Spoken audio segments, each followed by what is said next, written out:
Problem number 5. In mathematics, the factorial of a positive integer n is the product of all the integers less than or equal to n. For example, 5 factorial is equal to 5 times 4 times 3 times 2 times 1. In the prime factorization of 100 factorial, what is the power of 5? Alright, well, first of all, we have the definition of a factorial. So what's 100 factorial? We're given 5 factorial is 5 times 4 times 3 times 2 times 1. So 100 factorial is equal to 100 times 99 times 98 times 97 times 96 and so on, all the way down to times 2 and times 1. Okay? And now that is actually a factorization of 100 factorial, right?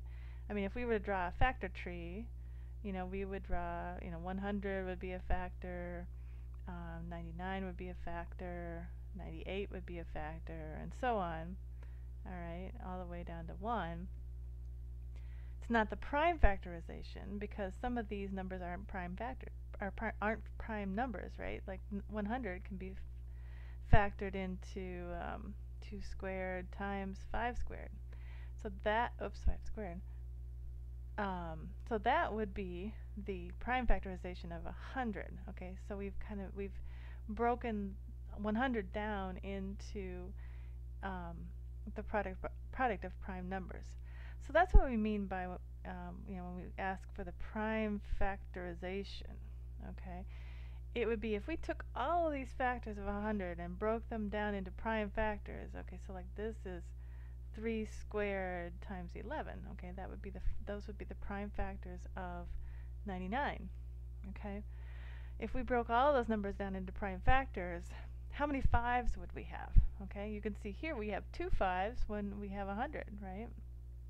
So there's two factors of 5. We want to know how many factors total are there going to be. So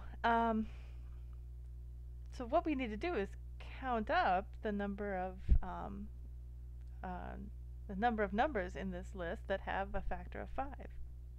And you could list them out. We would have 5, 10, 15, 20, and so on, all the way up to 100. 100 is going to have a factor of 5.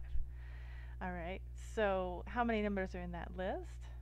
Well, if you watched my video on counting lists and numbers, I showed you one way to do it.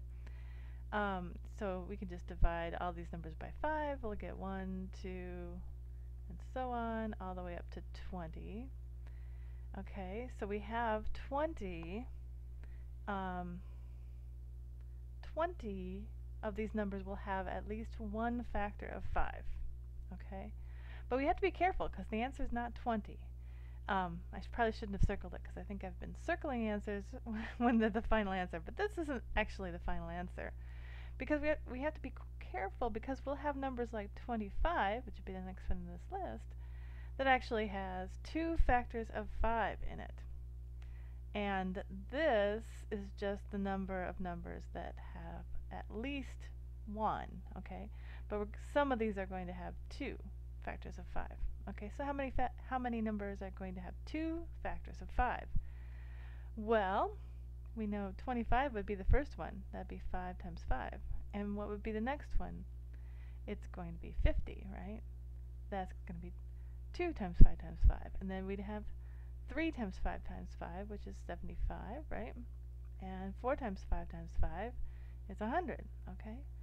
So each one of these is going to contribute 2 factors of 5, all right? But we've already counted them once because they're going to show up in this list. So we have to add one more. So we're going to have 4 of these numbers, okay? So, so there's 20 that have at least one factor of 5, and then 4 that contribute 2. We've already counted those 4 in this first list, so we just have to add one more.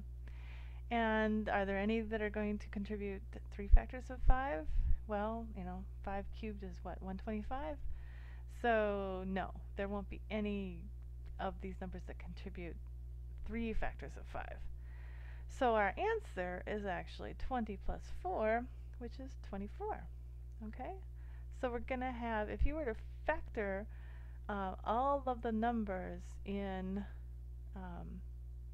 100 factorial into their primes, and write it as you have 2 to the n times 3 to the m plus, or times, sorry, 5 to what is going to be the 24th. Okay, so that is the answer. We have 24 factors of 5. Now another way that this problem is, you often see the same problem on a contest, is they'll ask you how many zeros will be at the end of 100 factorial. So to get a 0, you have to multiply by a factor of 10. So what they're really asking is how many factors of 10 are going to be in this 100 factorial. Okay, and in order to get a factor of 10, you have to combine a factor of 5 and a factor of 2. Now there's going to be lots of factors of 2, because every even number in this list, and there'll be 50 even numbers, they'll contribute at least one factor of 2, and then you're going to get other numbers like 4 that have 2 factors of 2, and you're going to get numbers like 8 that have 3 factors of 2. So there's going to be lots of 2's in this prime factorization. So and this number here is going to be bigger than 24. Okay, so we're going to have at least 24 2's, and if we combine those 24 of these 2's with the 24 5's, we're going to get 24 zeros, right? So the number of factors of 5 is also going to tell you the number of zeros that you would get if you multiplied this number out. Now, if you tried to do that on a calculator, you wouldn't get very far, because you'd run out of digits. So you would you couldn't do this by using a calculator. But you can still figure it out. So that's pretty cool, huh? You just figure out the number of factors of 5, right? Which is what this question was asking for. How many factors of 5 would there be? But you can also answer the question, how many zeros there would be at the end of this number if you multiplied it all out. So, there you go.